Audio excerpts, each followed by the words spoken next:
নাদিরুল ইসলাম নারায়ণগঞ্জ থেকে প্রশ্ন করেছেন। তার প্রশ্ন হলো, অনেক সময় আমরা দেখি কোনো মেয়েকে তার স্বামী তালাক দিলে ইদ্যতের মধ্যেই অন্যত্র তার গার্জিয়ান, তার অভিভাবক বিয়ে দিয়ে দেয়।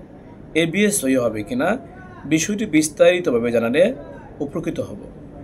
নাদিরুল ইসলামকে প্রশ্ন করার জন্য অসংখ্য ধন্যবাদ। তার প্রশ্ন উত্তর হলো, শরীয়তের পক্ষ থেকে আমাদের বিধান কি? কোনো মহিলার উপর যদি তালাক হয়ে যায়, তার বিধান হলো তালাক হওয়ার পর ওই মহিলা প্রথমে ইদ্যত পালন করবে।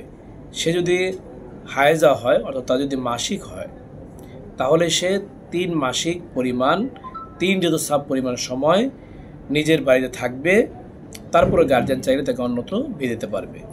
আর যদি তার মাসিক না হয়, মাসিক বন্ধ থাকে, তার যদি মাসিক আগে থেকে বন্ধ থাকে, আর যদি মাসিক তার শুরু কোনোভাবে না হয়, তাহলে 3 মাস তাকে বাড়িতে থাকতে হবে।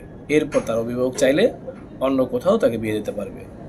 ইদ্যত অবস্থায়, প্রথম স্বামীর ইদ্যত অবস্থায় কোনো মহিলাকে অন্যত্র বিয়ে দেওয়া সহি নয়।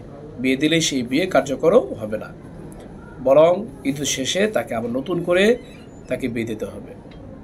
এ মাসলা রেফারেন্স হাওলা আপনারা পাবেন সূরাতুল বাকারার 228 নম্বর আয়াতে, বাদাই সনে 4 নম্বর খণ্ডের 523 নম্বর পৃষ্ঠায়, খোলাসাতুল ফাতোয়ার 1 নম্বর খণ্ডের 118 নম্বর পৃষ্ঠায়,